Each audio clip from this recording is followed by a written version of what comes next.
Morning, welcome to teams kitchen secrets. Beef കറിയാണ് ഉണ്ടാക്കുന്നത്. നമ്മുടെ തൃശ്ശൂർ അങ്കമാലി സൈഡിലൊക്കെ ഈ ബീഫും കൂർക്കയും കൂടി ഇട്ടൊരു കറി ഉണ്ടാക്കും കേട്ടോ. ഭയങ്കര ടേസ്റ്റ് അതെ. അപ്പോൾ അതിനാവശ്യമായിട്ടുള്ള ബീഫിനകത്തുണ്ടല്ലോ കുറച്ച് നെയ്യ് വേണം. നെയ്യും കൂടെ ഉള്ള ഒരു ബീഫ് കിട്ടിയാലേ നമുക്ക് ഈ കൂർക്കയും കൂടി ഇട്ട് വെക്കുമ്പോൾ ആ ഒരു നല്ല ടേസ്റ്റ് കിട്ടത്തുള്ളേ. അപ്പം ഞാൻ നെയ്യും കൂടെ ഉള്ള ടൈപ്പ് ബീഫ് ഇവിടെ 1 കിലോ എടുത്ത് വെച്ചിട്ടുണ്ട്. അതിന് ഞാൻ കൂർക്ക എടുക്കുന്നത് ഒരു 1/4 കിലോ കൂർക്ക എടുക്കത്തുള്ളൂ. നിങ്ങൾക്ക് കുറച്ച് കൂടുതലും കൂടെ എടുക്കണമെങ്കിൽ എടുക്കാം കേട്ടോ. ഒരു 1/2 കിലോ വരെയൊക്കെ കൂർക്കയാകാം, കുഴപ്പമില്ല. പക്ഷെ ഞാനിവിടെ 1/4 കിലോ എടുത്തിട്ടുള്ളൂ.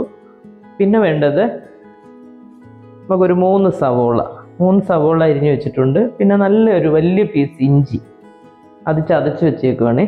പിന്നെ ഒരു 10-12 വെളുത്തുള്ളി അതും ചതച്ച് വെച്ചിട്ടുണ്ട്. പിന്നെ ഒരു 4 പച്ചമുളകാണ്. പിന്നെ ഒരു ടൊമാറ്റോ. ഞാൻ ബീഫ് മസാല ഉണ്ടല്ലോ അത് 2 ടേബിൾ സ്പൂൺ എടുത്തിട്ടുണ്ട്. 1 ടേബിൾ സ്പൂൺ മല്ലിപ്പൊടി, 1 ടേബിൾ സ്പൂൺ കാശ്മീരി മുളക് പൊടി, 1/2 ടേബിൾ സ്പൂൺ കുരുമുളക്, ഒരു 1/4 ടീസ്പൂൺ മഞ്ഞൾപ്പൊടി, 1/4 ടീസ്പൂൺ ഗരം മസാല അത്ര എടുത്തിട്ടുണ്ട്. ഗരം മസാല നമ്മൾ ഇടയ്ക്ക് വീണ്ടും ചേർത്ത് കൊടുക്കും. കുറച്ച് കുരുമുളകും കുറച്ച് ഗരം മസാലയും കൂടെ പെരിഞ്ജീരകമൊക്കെ കൂടുതൽ പെരിഞ്ജീരകം പൊടിച്ചതാണ്. ഇനി അത് കുക്ക് ചെയ്തൊക്കെ അവസാനം ആകുമ്പോൾ നമ്മൾ അങ്ങനെയാണ് ചേർത്ത് കൊടുക്കുന്നത്. അപ്പോൾ ഒരു നല്ലൊരു മണവും നല്ലൊരു ടേസ്റ്റും കിട്ടും അന്നേരം. അപ്പോൾ ഇത്രയൊക്കെ സാധനങ്ങളാണ് ബീഫ് കൂർക്കയ്ക്ക് ആവശ്യമായിട്ടുള്ളത്. ഈ ബീഫ് ഒരു കുക്കറിലിട്ട് ആവശ്യത്തിന് ഉപ്പ് ഇട്ടിട്ട് വെള്ളമൊന്നും ഒഴിക്കണ്ട കേട്ടോ. വെള്ളമൊക്കെ ഈ ബീഫിനകത്തുനിന്ന് തന്നെ ഇറങ്ങിക്കോളും. അപ്പോൾ ഉപ്പും നന്നായിട്ട് ഇട്ട് മിക്സ് ചെയ്തിട്ട് ഇത് വേവുന്നത് വരെ വേവിക്കുക. കാരണം അങ്ങനെ പറയുന്നത് എന്താണെന്ന് വെച്ചാൽ ഓരോ കുക്കറിനും ഓരോ ടൈം എടുക്കും വേകാനേ. ഇറച്ചി വേവുക എന്നുള്ളതാണ്. അപ്പം ഞാനിവിടെ ചെയ്യുന്നത് എങ്ങനെയാണെന്ന് വെച്ചാൽ ഒരു 4-5 വിസിൽ വന്നതിന് ശേഷം നോക്കിയിട്ട് വെന്തില്ലെങ്കിൽ വീണ്ടും ഒന്നും കൂടെ 1-2 വിസിൽ ആ വേവിൻ്റെ അനുസരിച്ച് കേട്ടോ. ആവശ്യത്തിന് വേവിച്ചെടുക്കുക. ആദ്യം നമുക്ക് കുക്കറിൽ ഈ ബീഫ് ഒന്ന് വേവിച്ചെടുക്കാവേ. ഞാനിവിടെ ഒരു പാൻ വെച്ച് കൊടുത്തിട്ടുണ്ട്. അതിലേക്ക് നമ്മളൊരു 2 ടേബിൾ സ്പൂൺ വെളിച്ചെണ്ണ, വഴറ്റാൻ ആവശ്യമായ വെളിച്ചെണ്ണ. നെയ്യ് പിന്നെ ബീഫിനകത്ത് നന്നായിട്ട് നെയ്യുണ്ടല്ലോ, അപ്പം ഒരുപാട് വെളിച്ചെണ്ണയുടെ ആവശ്യമില്ല. 2 ടേബിൾ സ്പൂൺ ഒഴിച്ചാൽ മതിയേ. എണ്ണ ഒന്ന് ചൂടായി കഴിയുമ്പോൾ നമ്മൾ ഇഞ്ചി, വെളുത്തുള്ളി, പച്ചമുളക്, സവോള ഇത്രയും ചേർത്ത് കൊടുത്തിട്ട് നന്നായിട്ടൊന്ന് വഴറ്റിയെടുക്കണം. ഇത് ഇഞ്ചിയും വെളുത്തുള്ളിയൊക്കെ ഞാൻ ചതച്ചാണ് ഇതിനകത്ത് ഇടുന്നത്. അപ്പം അതിൻ്റെ ആ ഫ്ലേവറൊക്കെ നന്നായിട്ട് അങ്ങ് ഇറങ്ങുവേ, അരിഞ്ഞിടുന്നതിനെക്കാട്ടി നല്ലത്. പിന്നെ നമ്മൾ ഫ്രൈ ചെയ്യുമല്ലോ, ബീഫ് ഫ്രൈ ഒക്കെ ചെയ്യുമ്പോൾ ഇഞ്ചി അരിഞ്ഞിടുന്നതായിരിക്കും നല്ലത്. ഈ വെളുത്തുള്ളി ഇഞ്ചി പേസ്റ്റൊക്കെ ഉപയോഗിക്കുന്നതിനെക്കാട്ടി നല്ലത് നമ്മളിതുപോലെ ഫ്രഷായിട്ട് ഇത് എടുക്കുന്നത്. അന്നേരമാണ് ശരിക്കും അതിൻ്റെ ആ ഒരു ഫ്ലേവറൊക്കെ കിട്ടുന്നത്. പിന്നെ നമുക്ക് ഒട്ടും സമയമില്ലാത്ത നേരങ്ങളുണ്ടല്ലോ, ആ സമയത്തൊക്കെ പിന്നെ നമുക്ക് പേസ്റ്റ് ചേർക്കാം അത്യാവശ്യത്തിന്, വളരെ അത്യാവശ്യത്തിന്. അല്ലാന്നുണ്ടെങ്കിൽ നമ്മളിതുപോലെ ഫ്രഷായിട്ട് തന്നെ ഉപയോഗിക്കാൻ നോക്കണേ. ഇത് 2-3 മിനിറ്റ് ഞാനിങ്ങനെ വഴറ്റിയിട്ട് കാണിക്കാവേ. ഞാനിപ്പോൾ ഇവിടെ ഇത് 2-3 മിനിറ്റ് നന്നായിട്ട് വഴറ്റിയിട്ടുണ്ട്. നമുക്ക് ഈ പൊടികളങ്ങ് ചേർത്ത് കൊടുത്ത് വഴറ്റാവേ. ചില സമയം ഞാൻ ഈ പൊടി ആദ്യം ഒന്ന് ചൂടാക്കും. ഇന്ന് ഞാൻ ചൂടാക്കിയിട്ടില്ല. ഈ എണ്ണയിൽ കിടന്ന് തന്നെ നന്നായിട്ടൊന്ന് വഴറ്റിയെടുക്കുക. പൊടി ഇടുമ്പോൾ എപ്പോഴും ഗ്യാസ് സിമ്മിലേക്ക് വെച്ചേക്കണം, ഫ്ലെയിം സിമ്മിലേക്ക് വെച്ചേക്കണേ. അല്ലാന്നുണ്ടെങ്കിൽ പെട്ടെന്ന് അത് കരിഞ്ഞു പോകും. ഈ പൊടിയുടെ ആ ഒരു പച്ച ചൊവയൊക്കെ ഉണ്ടല്ലോ അതൊക്കെ മാറണം. മല്ലിപ്പൊടിയുടെയും മുളക് പൊടിയുടെയും എല്ലാം. എപ്പോഴും ഈ പൊടികളൊക്കെ ഇടുമ്പോൾ നമ്മൾ എപ്പോഴും ശ്രദ്ധിക്കേണ്ട കാര്യങ്ങളാണ്. ആ ഒരു കറിക്ക് നല്ല ടേസ്റ്റ് വരണമെങ്കിൽ ആ ഒരു പച്ച ഒരു മല്ലിപ്പൊടിയുടെയൊക്കെ ഒരു ചൊവയുണ്ട്, പച്ച ചൊവ. ഒന്ന് ഫ്രൈ ആയാലേ അത് മാറത്തുള്ളൂ. അപ്പം നമ്മളത് നന്നായിട്ട് ഒന്നീ എണ്ണയ്ക്കകത്തിട്ട് വഴറ്റണം. അല്ലാന്നുണ്ടെങ്കിൽ നമ്മൾ ആദ്യമേ ഒരു പാൻ വെച്ചിട്ട് ഈ പൊടികളെല്ലാം ഒന്ന് ചൂടാക്കി എടുക്കണം. അങ്ങനെ ചെയ്താലും വളരെ എളുപ്പമാണേ. ഇനി ഇതിലേക്ക് നമുക്ക് ആ ടൊമാറ്റോ ഒന്ന് ആഡ് ചെയ്യാവേ.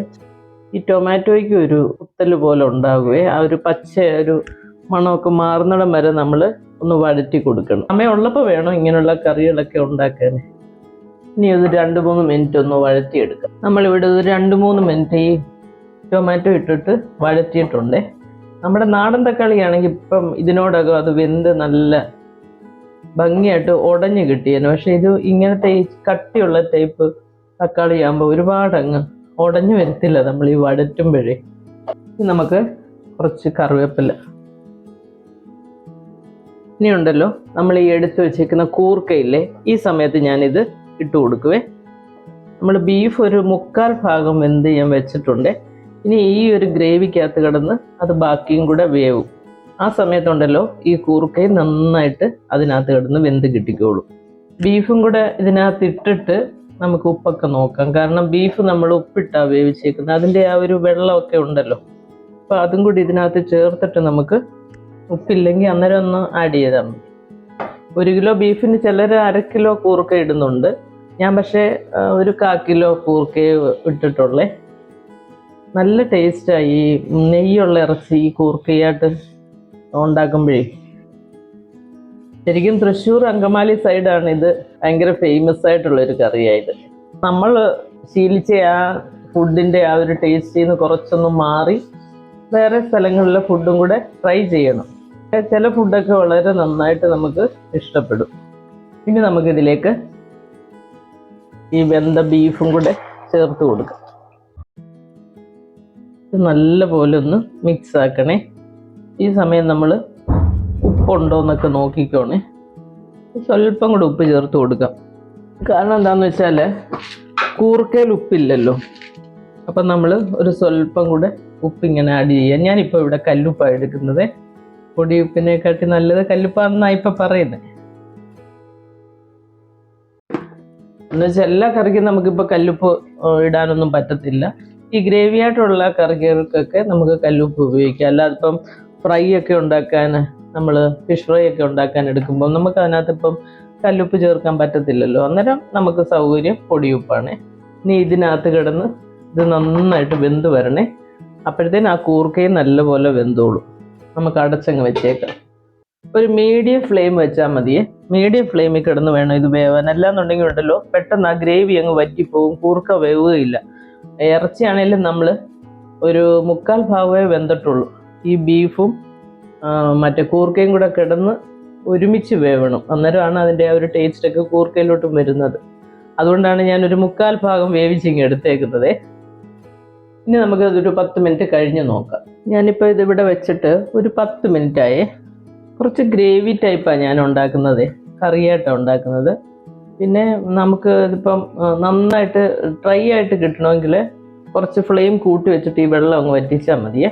ഇനി ഇതിലേക്ക് നമ്മൾ കുറച്ച് പെരിഞ്ചീരകവും ഒരു 2 ഏലക്കായും കൂടെ ഞാൻ ചതച്ചിട്ടിട്ട് എടുക്കുകയാണേ.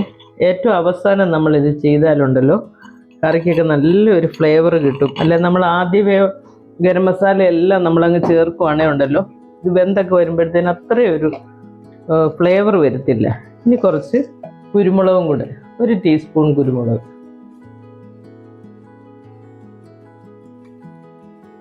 കുറച്ച് കറിവേപ്പിലയും കൂടെ ഇട്ട് കൊടുക്കാവേ. ഇനി ഒരു 5 മിനിറ്റും കൂടെ നമുക്ക് അടച്ചു വെച്ചിട്ട് വേവിക്കാം. നമ്മുടെ ബീഫ് ഇവിടെ വെച്ചിട്ട് ഒരു 5 മിനിറ്റും കൂടെ ആയേ. നെയ്യൊക്കെ തെളിഞ്ഞ് നല്ലപോലെ വെന്തു, കൂർക്കയും ബീഫും എല്ലാം നല്ലപോലെ വെന്തിട്ടുണ്ടേ. നെയ്യൊക്കെ തെളിഞ്ഞേക്കുന്ന കണ്ടോ, നല്ല അടിപൊളി ടേസ്റ്റുള്ള ഒരു ബീഫ് കൂർക്ക കറിയായത് കേട്ടോ. ഇത് ചോറിൻ്റെയൊക്കെ കൂടെ നല്ലതാണ്. ചോറ്, കപ്പ എല്ലാത്തിൻ്റെയും കൂടെ പൊക്കോളും, ചപ്പാത്തി എല്ലാം രണ്ടും നന്നായിട്ട് വെന്തിട്ടുണ്ട്. ഇനി നമുക്ക് ഗ്യാസ് അങ്ങ് ഓഫ് ചെയ്യാം. ഞാനൊരു ബൗളിലേക്ക് എടുത്ത് കാണിക്കാവേ. നമ്മുടെ ബീഫും കൂർക്കയും കൂടെയുള്ള കറി ഇവിടെ റെഡി ആയിട്ടുണ്ട്. ഇത് നല്ല ചോറിൻ്റെയും ചപ്പാത്തി, കപ്പ ഇതിൻ്റെ എല്ലാത്തിൻ്റെയും കൂടെ ചേർന്ന് പോകുന്ന ഒരു കറിയായിട്ട്, എല്ലാത്തിൻ്റെയും കൂടെ അപ്പത്തിൻ്റെ കൂടെ ഒക്കെ നമുക്ക് കഴിക്കാവുന്നതാണ്. ഇത് ഈ കൂർക്കയും കൂടെ ഇടുന്നതുകൊണ്ട് ഒരു പ്രത്യേക ഒരു ടേസ്റ്റാണ്, ഒരു ഡിഫറെൻറ്റ് ടേസ്റ്റ് ആയിട്ട് വരും. നമ്മളെപ്പോഴും ഫുഡ് കഴിക്കുമ്പോൾ ഒരേപോലത്തെ ഫുഡ് കഴിക്കാതിരിക്കാൻ നോക്കുക. നമ്മൾ പല സ്ഥലങ്ങളിലുള്ള ഫുഡിന് പല ടേസ്റ്റ് ആയിരിക്കും, അതിൻ്റെ ആ ചേരുവകളുടെ വ്യത്യാസമാണ്. അപ്പോൾ ഇത് നിങ്ങളെല്ലാവരും ട്രൈ ചെയ്ത് നോക്കുക. വളരെ ടേസ്റ്റി ആയിട്ടുള്ള ഒരു കറിയാണ്. അടുത്ത ഒരു വീഡിയോ ആയിട്ട് നമുക്ക് അടുത്ത ദിവസം കാണാം. Thank you.